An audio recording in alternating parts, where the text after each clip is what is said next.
Evangelho de nosso Senhor Jesus Cristo, segundo São João.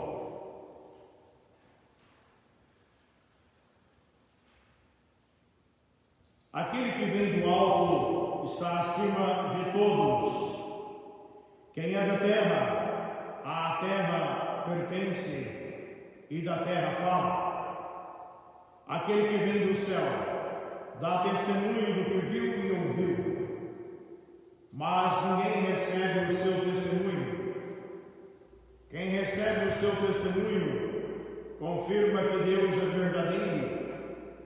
De fato, aquele que Deus enviou diz palavras de Deus, porque Deus dá o Espírito sem medida. O Pai ama o Filho e entregou tudo nas suas mãos. Quem acredita no Filho tem a vida eterna. Quem se recusa a acreditar no Filho não verá a vida, mas a ira de Deus permanece sobre ele. Palavra da salvação. Glória a vós, Senhor. Meus irmãos e minhas irmãs, nestes dias de Páscoa e de tempo pascal, nós vemos esse testemunho belíssimo que os apóstolos têm dado após a ressurreição de Jesus. E este testemunho é sempre um testemunho sem medo, é sempre um testemunho de quem não teme nenhum perigo, não teme a prisão e não teme nenhum castigo, ao ponto que os apóstolos respondem àqueles que o interrogam: deve obedecer-se antes a Deus que aos homens. O Deus dos nossos pais ressuscitou Jesus. E dizem: vocês é quem deram a morte a este homem. Se na nossa época, se no nosso século, às vezes seria um pouco complicado dizer se deve obedecer a Deus antes que os homens, muitas vezes porque nós temos governos, nós temos leis que querem administrar a igreja, senão a lei de Deus.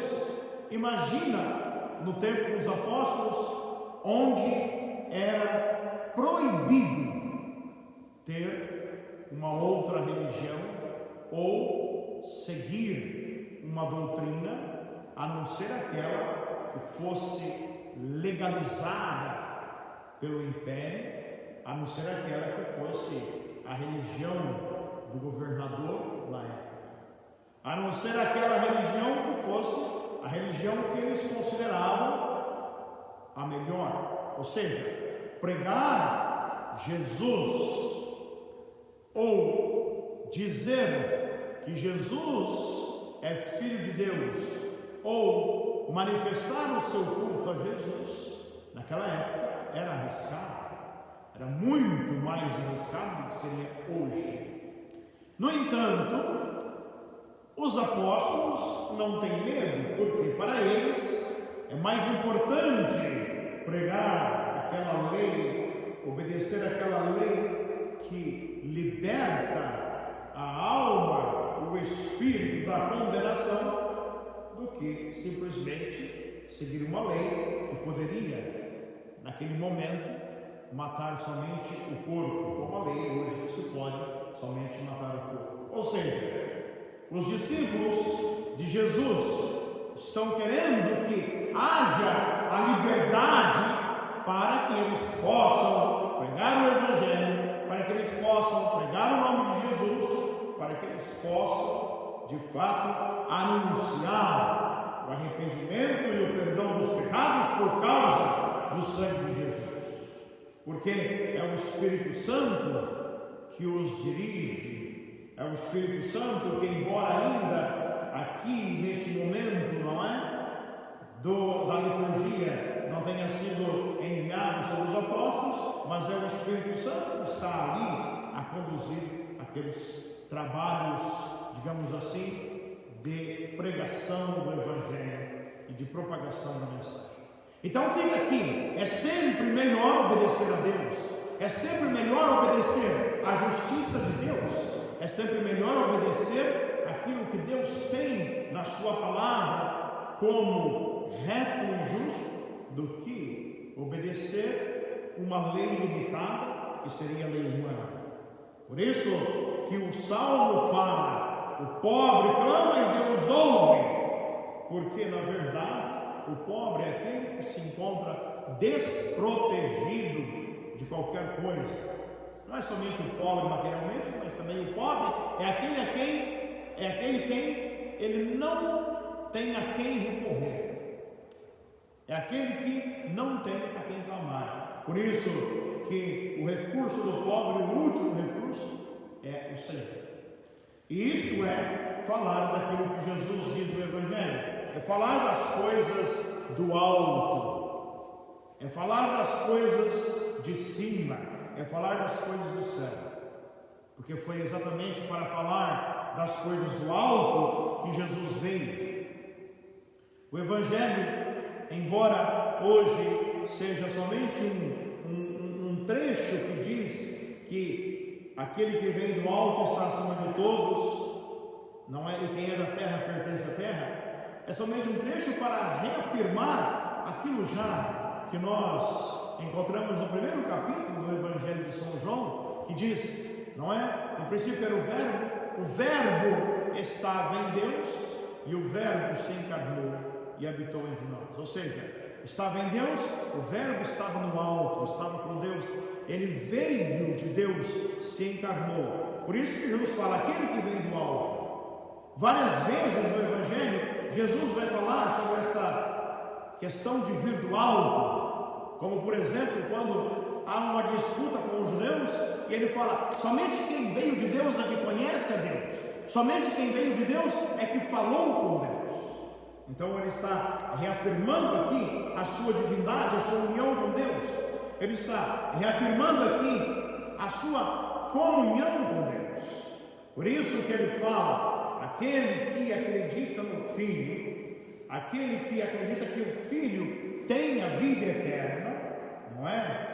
Este verá a vida. Mas quem não acredita que o Filho tem a vida eterna, não verá a vida, porque estará na condenação para sempre. Ora, a condenação é exatamente a privação da presença de Deus. Quem não acredita na vida eterna, jamais pode estar com Deus, porque rejeita, porque renega, porque por livre e espontânea vontade não quer acreditar. Por isso, não pode estar com Deus, não pode ver a vida, não é? É aqui que Jesus fala, quem se recusa a acreditar no Filho, não verá a vida.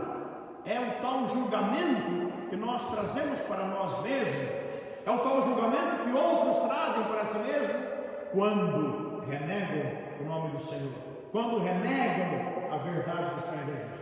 Por isso que Jesus falou ontem, não é? Deus enviou o seu Filho ao mundo não para condenar o mundo, mas para que o mundo seja salvo. Ou seja, o Filho mesmo não traz a condenação, mas a condenação eu posso trazer a mim mesmo, não é? Outros podem trazer a si mesmos, se eles, em sã consciência, renegam que Jesus é o único Filho de Deus enviado para, como dizem os apóstolos, para que no seu sangue os pecados sejam lavados, para que no seu sangue o arrependimento seja pregado, e para que no seu nome nós possamos ter a vida. E como fala adiante o Evangelho, no capítulo 10, versículo 10, para que nós possamos ter a vida e para que nós possamos tê-la em abundância. A abundância da vida é viver neste mundo caminhando de acordo com a justiça de Deus, de acordo com o amor de Deus, de acordo com o perdão de Deus, de acordo com a comunhão que Deus nos chama a viver. Ter a vida em abundância é usufruir da vida e distribuir a vida aos outros, e também é entender que esta vida se completa no futuro que há de vir, no futuro que é a vida eterna. Esta é a vida em abundância. Por isso, vamos todos os dias estar conscientes de que acreditamos no Senhor, porque queremos a vida, porque almejamos a vida e porque desde agora temos a vida em seu nome. Louvado seja nosso Senhor Jesus Cristo.